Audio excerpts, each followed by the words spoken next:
Hey everyone, we've got a day on the water today. So this is actually an evening. We just closed the shop, headed out to what I would call my home waters here, which is the Neshannock Creek here in western Pennsylvania.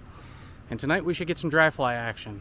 So this is the one hatch that I really look forward to, actually one of a couple up here. But the brown drakes have been going for about 4 or 5 days now. Come in the evening so that we can get the spinner false for them. And then it took me a couple years to figure it out, but actually the light Cahill spinners do hit at the same time. They actually hit a little bit earlier. So we try to get the light Cahills on the spinner fall first and then switch over to the brown drakes once they hit. There should also be some caddis coming off today too. So we wanted to show you just a good day of dry fly fishing. And when I mean day, I mean night. All of you who go and fish all day and leave for dinner time are missing some of the best time of dry fly fishing in the whole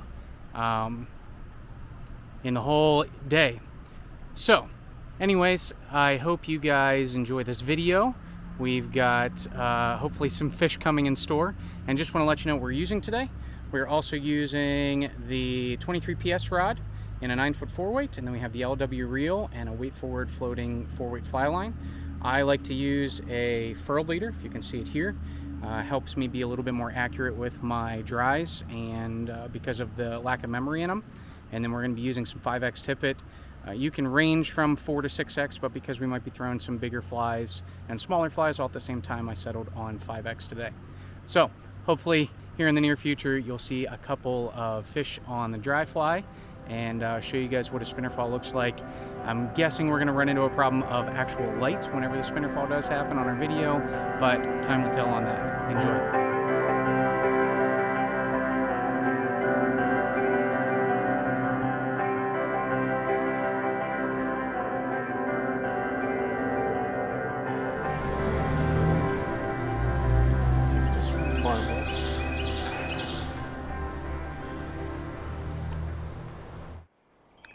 So here's the first run we're going to work. I actually didn't tie a fly on until I got here because I knew there were several things coming off, and in my walk the most that I saw was some caddis flying around. So I've got a simple elk hair caddis, dark body, about a size 16, and you can see a couple caddis coming off. I see just the chubs and the small bait fish that are feeding on them. So hopefully we can get into a couple trout here. You can see actually just right there, bait fish is eating a couple caddis. So when you approach a hole, especially as we're getting into the summer and water's getting lower, these fish are going to be in some, I don't know if that was a bait fish or a trout there. You're going to be in some shallower water, so you never know where they're actually going to be. That's a bait fish. And you want to fish, don't just tromp right into the hole there. So when I'm fishing my dry flies, the caddis I like to give a little bit more action to.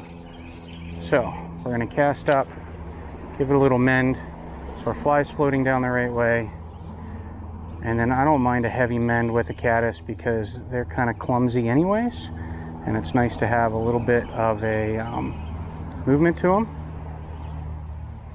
And give them a couple twitches at the end. You can see a couple little risers here. I think they're taking the midges, but it's all the chubs and the dace and everything else that's in this creek as a warm water stream for the most part.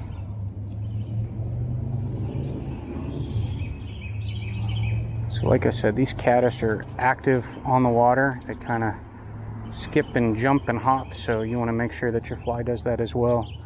So give it a little twitch like that and skate it. I like to take my rod and just wiggle it sideways, and it gives it a little bit of action. And just slowly work the creek.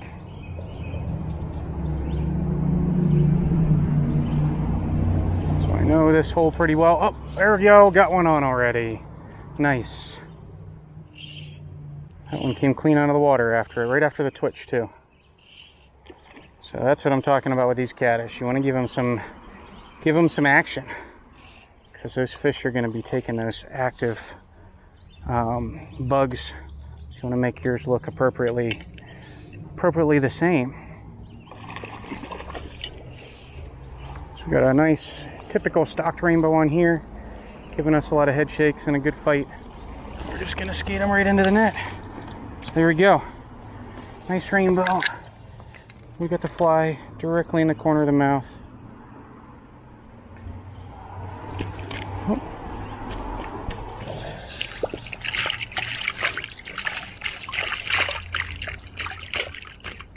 Okay. Stop fussing. Oh man. I always like to squeeze out of the holes on this net. Oh, popped right out. Wet my hand. Show you guys. He doesn't want to cooperate. Show you guys this nice rainbow. And put him back. We're going to hopefully get another one here. So after you catch a fish, make sure you're checking your fly. Make sure it's still floating. I'm actually seeing some caddis pop off right here too. And if it's not, then reapply your floatant. Usually what I like to do is wear like a moisture wicking shirt. You can't see it here, but I just dry it off on my shirt. And then I like a powder floatant. We've got a powder here. It's the High and Dry product. I really like this. I've been using it for a number of years and I think it works fantastic. Give it a little shake. Come out. That's going to pull a lot of the moisture out of the fly. You're going to be back ready for fishing. Let's see if we can get another one here pretty quickly.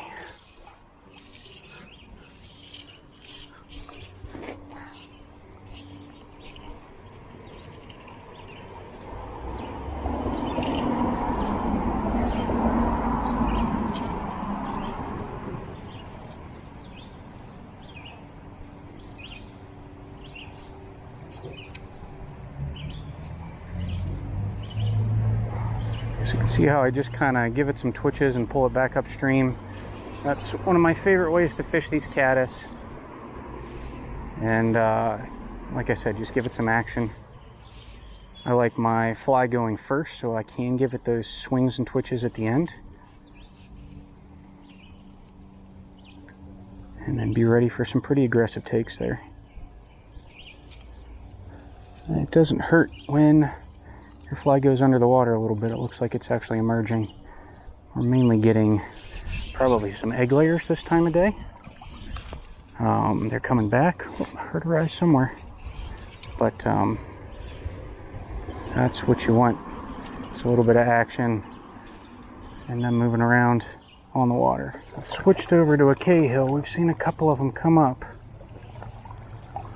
Not many fish rising yet, but Caddis hasn't brought any fish up either, so you can see with this being a mayfly, we're mainly just dead drifting it. A couple little mends to get it to go well, but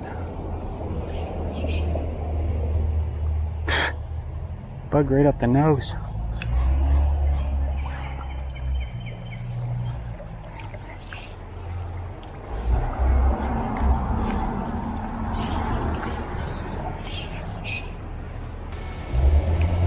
Let's see if we can hit a feeding lane in here somewhere. Get some fish to come up.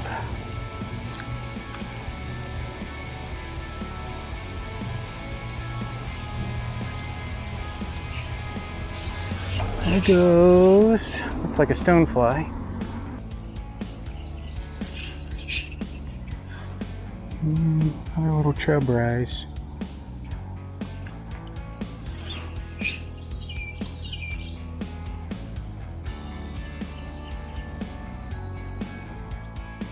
Something's got to start rising soon.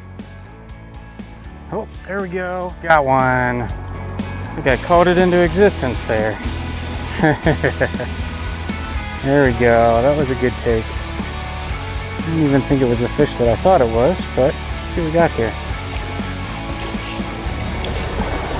It's looking like a brown trout. But I've been wrong before. That looks like a brown. Oh. There we go. Get in. Oh, nice. Okay. We got a brown on the Cahill. Let's see. And see where he's hooked. Got him in there pretty deep. He wanted that one. Hit the Cahill pretty aggressively. Pretty typical here, but some nice orange spots on him. You can let him go.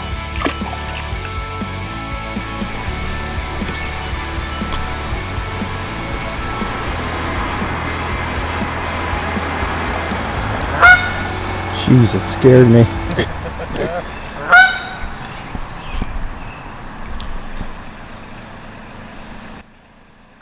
Oh! Oh! Where's my fly? No.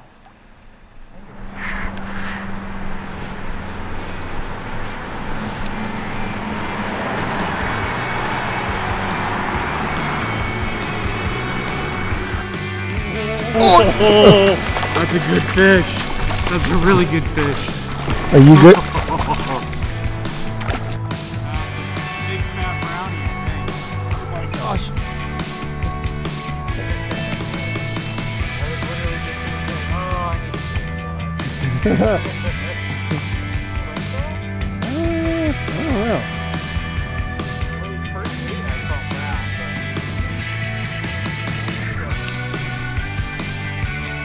Where's that? Absolutely.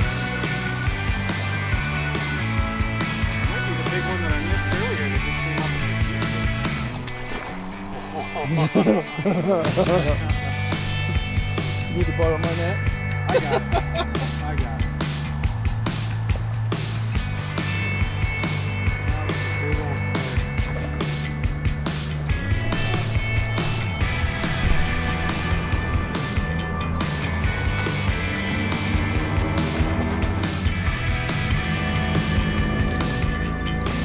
Oh man! That's a junker! Oh man, That's that's awesome. a not nice fish on a dry. Oh, hold on, let me push record. Just kidding. There he goes, easy out. Dang it. Bring him over here. It's a pretty rainbow too. It's not all scaled up like some of them did.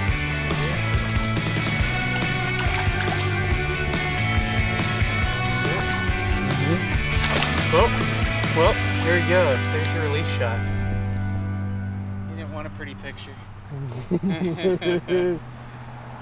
That's awesome. Nice. He is.